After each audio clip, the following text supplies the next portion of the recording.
Native reservations need better private property protections. A lack of private property rights is one of the main contributors to poverty and economic underdevelopment.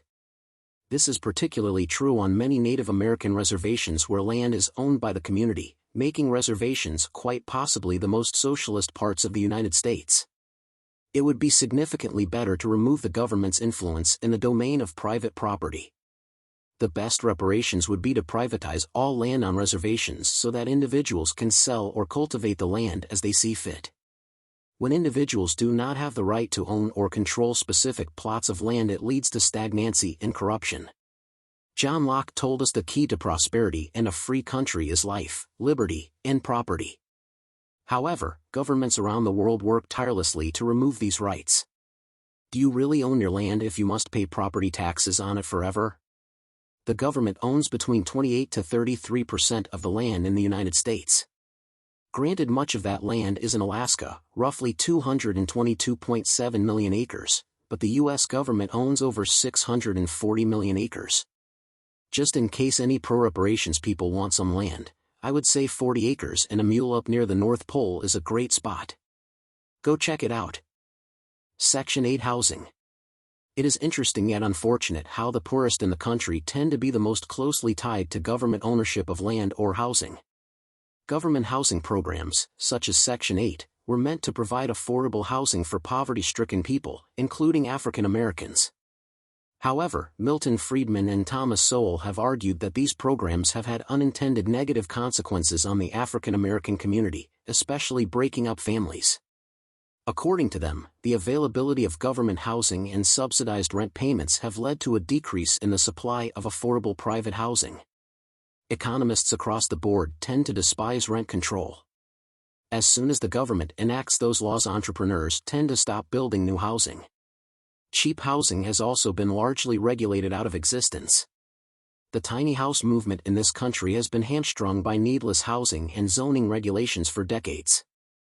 These solutions would dramatically improve the homelessness crisis in the country.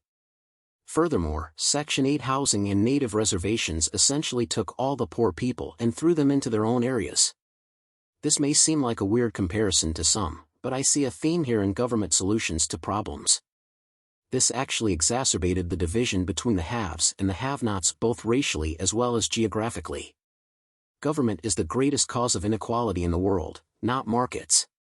Private property is the cornerstone of a free market economy, as it provides the necessary conditions for economic growth, innovation, and prosperity. This lack of private property rights can create several challenges. 1. Without the ability to own and control property, individuals do not have the same incentives to invest in and improve their land. This can lead to underutilization of resources and a lack of economic growth.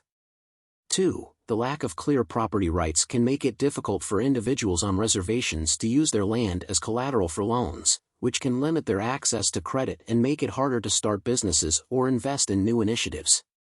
3. The communal ownership of land on many reservations also means that individuals must go through a bureaucratic process to gain access to and use their land. This can create significant barriers to economic development and slow the process of starting new businesses or projects. 4. Without the ability to own and control property, it can be difficult for individuals on reservations to participate in market competition, which can limit their ability to innovate and create new products and services. 5. Private property is vital to market competition, which can lead to increased innovation and efficiency. When individuals have the right to own and control property, they have the ability to use it in ways that best suit their needs and interests, and this can lead to increased competition and the development of new and better products and services. 6. Private property rights provide security and stability, which can encourage individuals to invest in long-term projects and initiatives. When individuals have the assurance that their property rights will be respected, they are more likely to make investments that will have a positive impact on the economy. 7. Private property rights are also considered an important aspect of individual freedom and personal autonomy. When individuals have the right to own and control property, they have greater control over their lives and their economic prospects. Overall, the lack of private property rights on many Native American reservations can create significant challenges for economic development and growth. More should be done to address this issue and allow for people to pursue their own self-interest.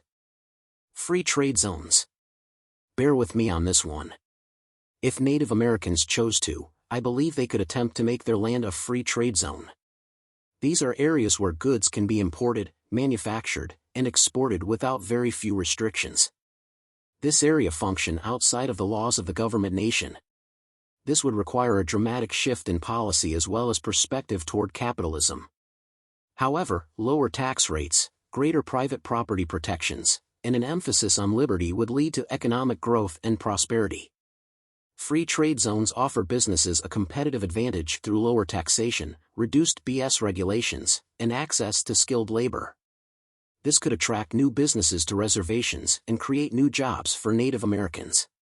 Reservations might also allow foreign companies to come to pay lower corporation tax rates. Ireland did this in the 80s and moved from one of the poorest countries in Europe to the third richest.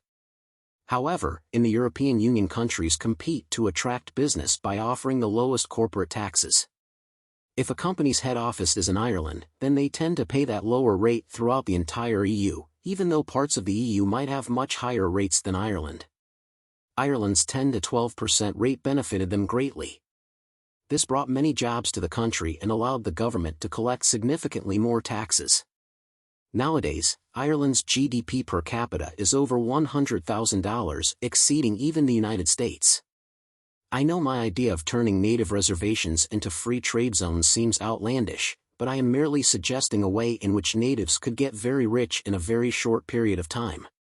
I believe with the right policy decisions, natives could have the same income levels as the Irish in a single generation. Am I crazy? Leave your comments below.